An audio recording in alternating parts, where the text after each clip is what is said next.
Assalamualaikum warahmatullahi wabarakatuh. Innal hamdalillah nahmaduhu wa nasta'inuhu wa nastaghfiruh wa na'udzu billahi min shururi anfusina wa min sayyiati a'malina.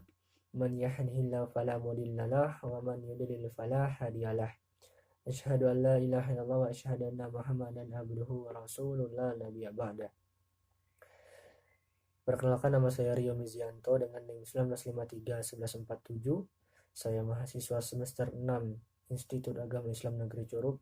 Di sini saya akan menjelaskan materi tentang fikih dalam mata kuliah materi pembelajaran fikih di madrasah.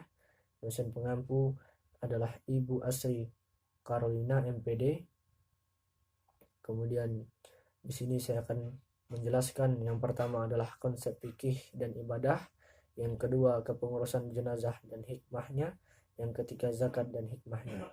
Baik, langsung ke materi yang pertama, konsep fikih dan ibadah.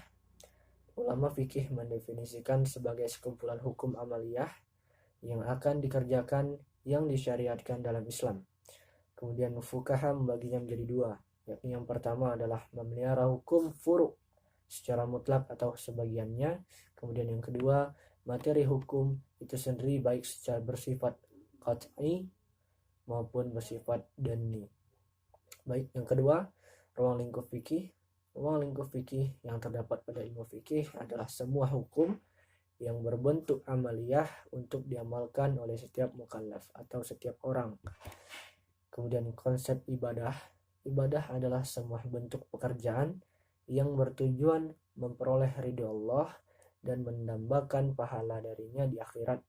Kemudian terbagi menjadi dua. Konsep ibadah adalah yang pertama, yakni ibadah khasah atau khusus, kemudian ibadah ammah atau umum.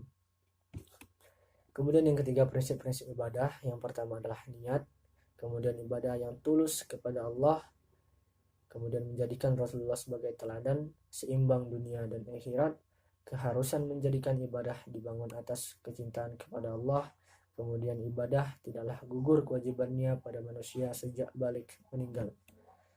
Kemudian materi yang kedua, yakni tentang kepengurusan jenazah.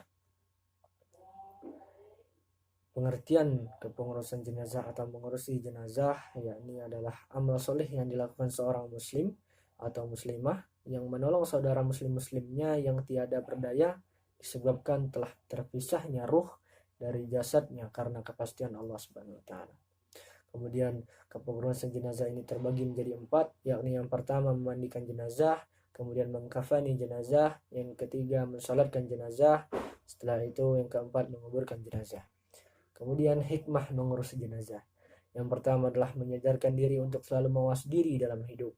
Yang kedua membangun rasa empati, yang ketiga menjalin silaturahmi, yang keempat memperkokoh ukhuwah Islamiyah, yang kelima meningkatkan iman dan takwa, yang keenam membiasakan diri gemar tolong menolong, kemudian terakhir adalah menghormati dan menghargai harkat dan martabat sesama manusia. Di sini yang materi selanjutnya adalah tentang zakat dan hikmahnya. Pengertian zakat adalah zakat berasal dari zakka, kata zakka yang berarti suci, baik berkah, tumbuh dan berkembang. Kemudian zakat menurut fikih sunnah Sayyid Sabik, zakat adalah bagian tertentu dari harta yang wajib dikeluarkan oleh setiap muslim apabila telah mencapai syarat yang telah ditetapkan.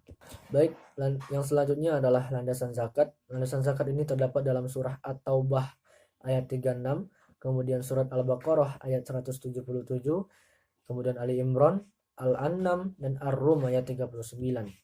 Selanjutnya adalah syarat dari zakat. Yang pertama adalah merdeka, yang kedua berakal dan baligh, yang ketiga berkecukupan atau mampu secara finansial, yang keempat hartanya memenuhi nisab. Kemudian rukun berzakat. Yang pertama adalah niat, kedua terdapat pemberi zakat atau muzakki, yang ketiga terdapat penerima zakat atau mustahik, yang keempat ada harta yang dizakatkan. Baik, yang selanjutnya adalah hikmah dari zakat. Yang pertama mensyukuri nikmat Allah, kemudian melindungi masyarakat dari kemiskinan, kemudian mewujudkan rasa solidaritas dan belas kasihan, kemudian merupakan manifestasi gotong royong dan tolong menolong. Mungkin Demikian materi yang dapat saya sampaikan, lebih dan kurang saya mohon maaf. Kepada Allah saya mohon ampun.